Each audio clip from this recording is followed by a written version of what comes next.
It's time to feel what you've been bottling up. Life in rural America isn't easy. The long hours, the constant pressures, the demands of the land, livestock, and family, it all takes a toll.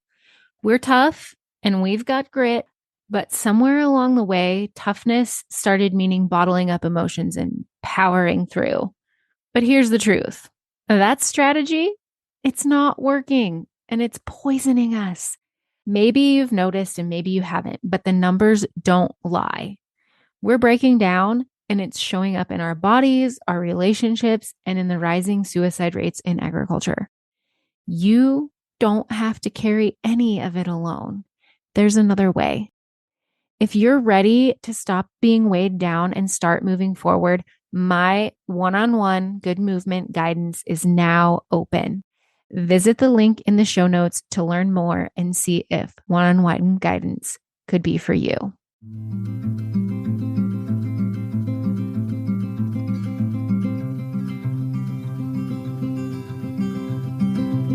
I'll carry you, you carry me, we'll help each other through it. Come on and see, good movement draws good movement. Welcome to Good Movement Draws Good Movement, the podcast where farmers, ranchers, and rural folks can grow relationally through awareness, understanding, and effective communication. Hey, it's T. I'm your host, and I, along with my guests, will be covering topics related to drawing good movement. Things like self and social awareness, brain science, positive psychology, extending grace, and so much more. We'll share tools that can help you understand why you are the way you are, why others are the way they are, and how you can use that to step out of self-told lies with grace and compassion to draw good movement in conversations, relationships, and life in rural America. Let's go draw good movement. Hello, and welcome back to the Good Movement Draws Good Movement podcast.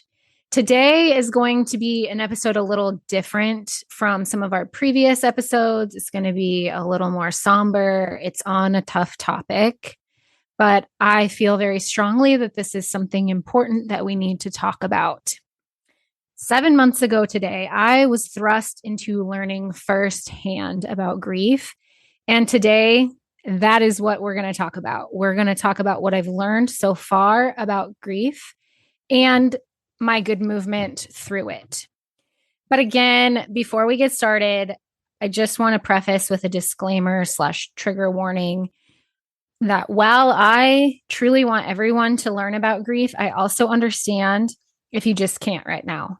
So please know that if you can't continue listening, that is okay. So last month at the 6-month mark of losing my dad, I shared in my Instagram stories that I was having a hard time. It was half a year without my dad here. And on top of that, it was All Saints Day celebration at the church I grew up in, where my parents are still members. And we'd gotten a letter that they'd be recognizing dad in church. And it was just a hard, emotional day. Anyway, that story on Instagram prompted a direct message from a follower who had been told by people, "You'll get over it," when his father died.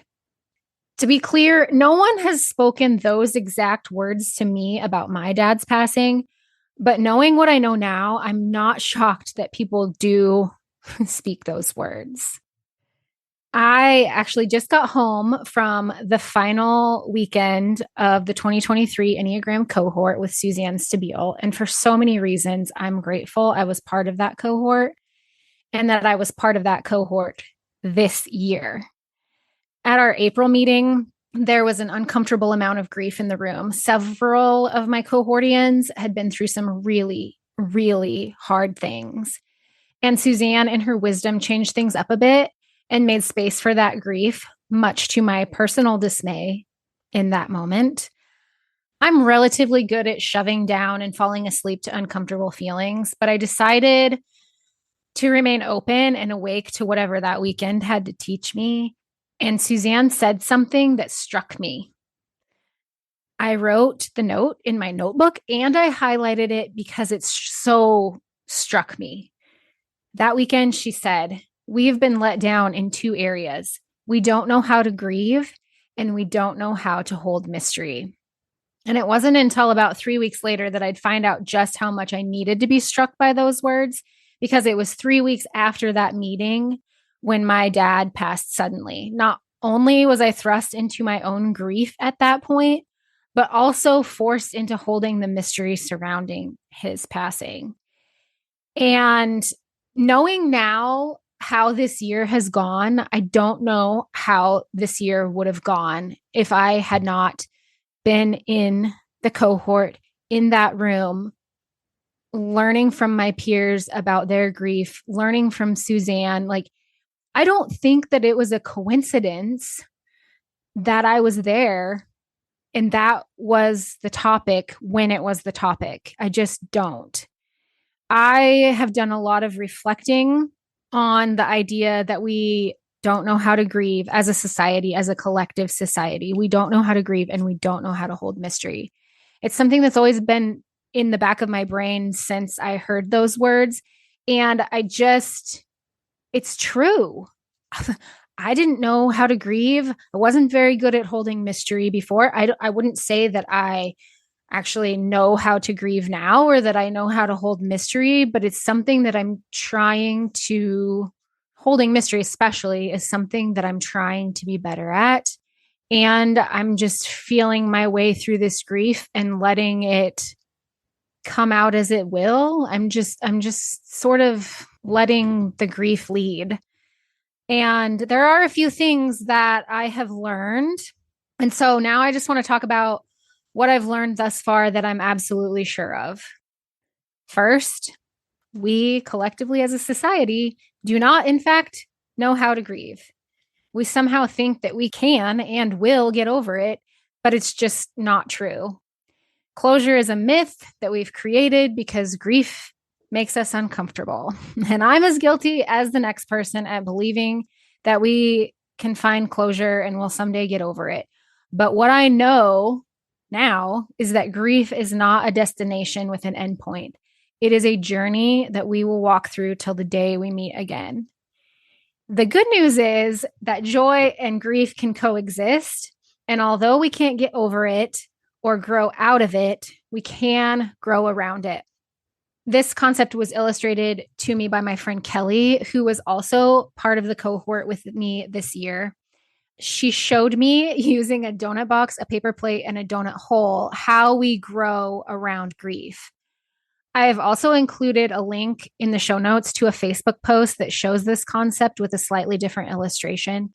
But what Kelly said is that at first, the grief is like a paper plate sitting on top of the rectangular lid of the donut box, which represents us. The pain of grief is intense and it's hitting all sides of us. Like we can't get away from it. When it's new and it's like the paper plate is touching all the edges of us, it's touching all the edges of the donut box. As time moves on and we grow, the grief is more like a donut hole sitting on top of the rectangular lid of a donut box. The grief is still there and it still hurts just as bad when it hits us, but because we've grown, it hits us less often. Let me say that again. As we grow, grief hits less often, but not with less intensity. When it does hit, it hurts just as bad as when it's brand new. There is no expiration date on grief. So be gentle with yourself and others when it comes to grief. And let's face it, we're all grieving something. So this is just a reminder to be gentle with everyone always. I've also learned some things about what to say and what not to say. When tragedy strikes, we often desperately want to say something, but we also have zero idea of what to say. And I get it because I was there. I was notorious for wanting desperately to say something and having no idea what to say. So I just wouldn't reach out or say anything. I would just pray quietly by myself and not do anything. And now that I know what I know, I feel like it would be a disservice of me to not share. So I'm going to start with what not to say to a grieving person. First, for the love of all things good, do not, under any circumstances, say, you'll get over it in a grief situation. It's not only unhelpful, it's also untrue, as we've discussed. Second, try to refrain from saying, I'm sorry. Not every grieving person has a hard time with this one, but I personally really struggle because sorry implies an apology. And unless you were responsible for what happened to cause the grief, I don't think sorry is appropriate. Now, again, I don't think this is the same for every grieving person, just for me. But here are a few things that you can say in place of what not to say. I have no words. I find this one to be one of the most appropriate things to say. A couple of days after I got home from my dad's funeral and was re-entering my life, a friend came up to me. We were helping some neighbors with some spring work, and they hadn't seen me since I'd gotten back. So they came up and said, I have no words, but I do have a hug. And that was about the most perfect thing that he could have said in that moment. And then again, when I returned to the cohort in August, Suzanne wrapped me up in a big hug and whispered in my ear, I don't have any words because there aren't any, so I'm not going to say any. Then she said, what I find to be the next most appropriate thing to say, this just sucks. I have spoken with a few friends who've been in a similar situation with me, and they concur that this sucks is very appropriate. And if you choose this phrase, you can also get more colorful with friends like me by dropping a perfectly placed F-bomb in between just and sucks, because it just does. It just effing sucks. Another great thing to say is, I'm thinking of you and sending you all the love and prayers. It lets people know you're thinking of them, but also gives them the space to be without feeling as though they need to respond. These next two can be filed under use with caution because while they are acceptable things to say, they also come with a certain level of responsibility and follow-up on your part. I'm here for you. If you say, I'm here for you, make sure you have the capacity to truly be there for the person on the receiving end. Don't say those words with nothing behind them. Don't make essentially an empty promise. The next one to use with caution is, how are you?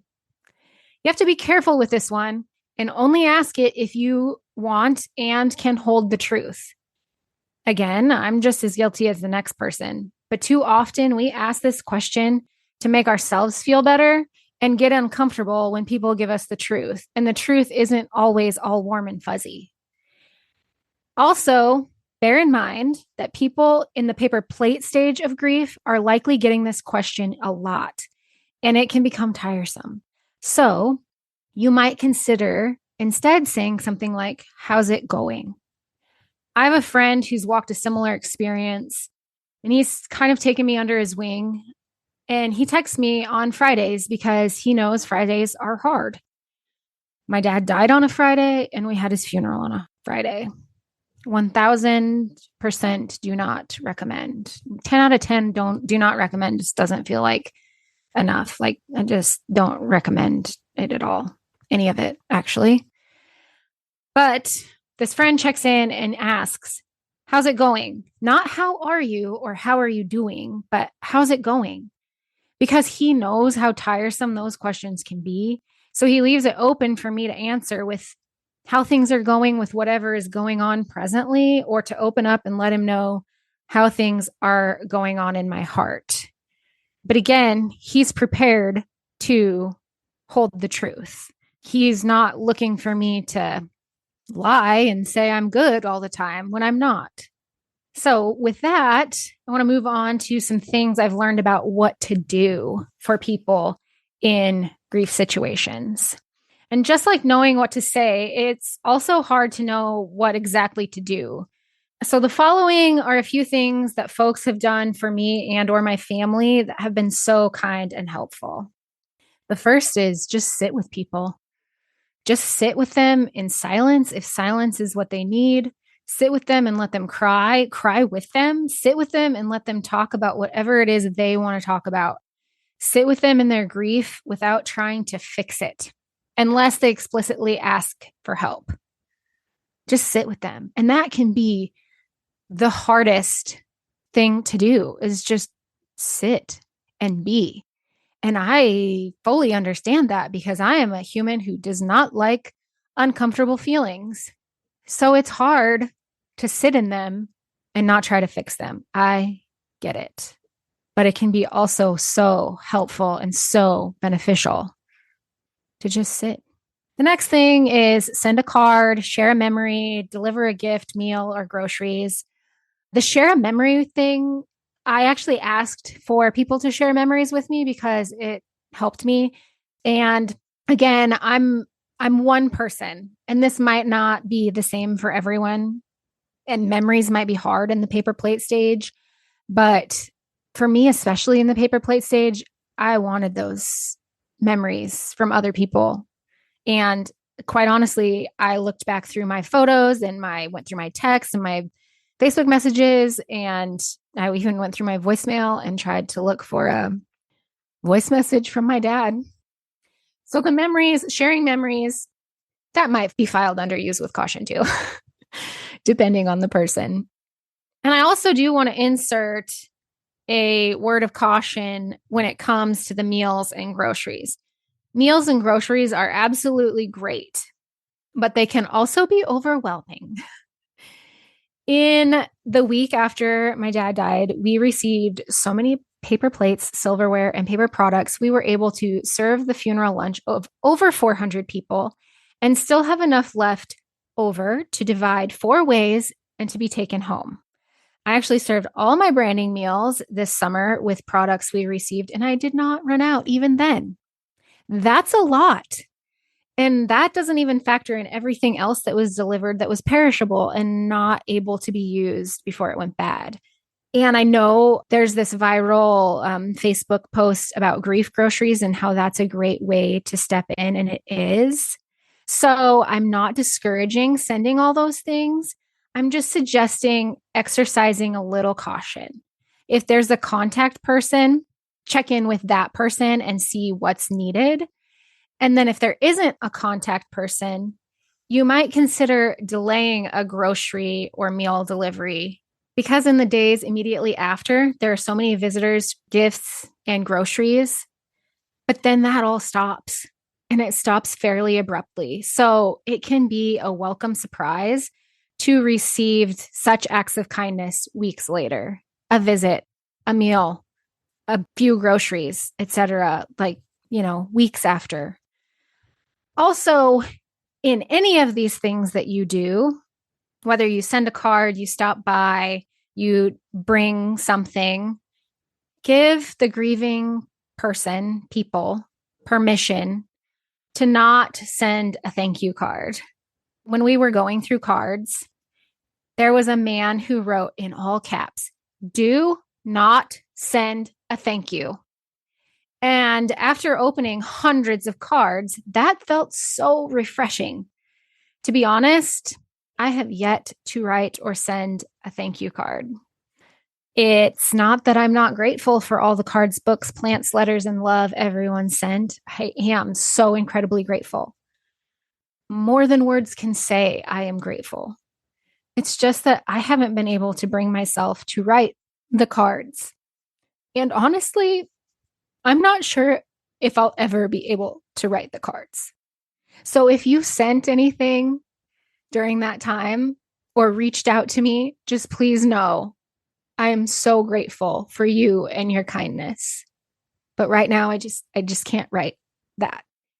Last, but definitely not least, give them grace. Grief looks different for everyone. And like we've discussed, there isn't an expiration on it. So give them the space and grace to walk their walk through grief, even if it doesn't look quite like you think or expect it to. Tom, the husband formerly known as Mr. FFB, a regular guest on the show, has been so great at just sitting with me and giving me space and grace these past several months. He holds space for me and whatever I need in the moment without trying to fix anything for me. And please know what I've just said doesn't even scratch the surface of what he's done for me. And it doesn't even touch the surface of how grateful I am for him in that. I say a lot, he's my favorite human. And I'm not even joking a little bit. He is my favorite human. He was before this. He is now. Like I can't imagine walking through this without him. Now, I also want to be very clear. The space and grace I'm talking about is for grief. If that grief turns into despair and or depression, please do step in and help. Grief is such a hard topic, and I didn't truly know about it until I did. And again, I'm a little smaller than the paper plate stage, or I'm a little bigger than the paper plate right now. But I still have a long way to go in this journey. And I really do believe that grief is something we don't know how to hold or walk through. And that is why I'm sharing about my grief, so that maybe one day we'll collectively be able to hold grief without the false belief that it's something we need, have to, or can get over. That's just simply not possible. We can grow around it, but it's always with us. And it, like I said again, I want to make very clear, grief hits us less often, but never with less intensity. And again, I feel like I'm a little bigger than the paper plate, but still I'm learning about this. And I am certain this will not be the last podcast episode on this topic.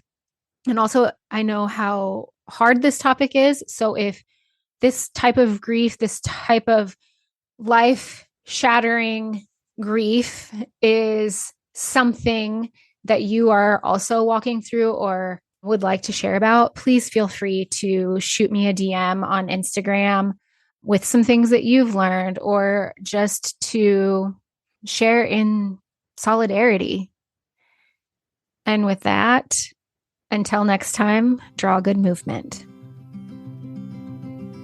Thanks so much for tuning in. I'm so grateful for you. If you found value in this episode, I'd love for you to share with others who might also benefit from tuning in. Share by word of mouth, send it in a text, take a screenshot and post it on social media, or share however you prefer. And if you haven't already, hit the follow or subscribe button so you never miss an episode.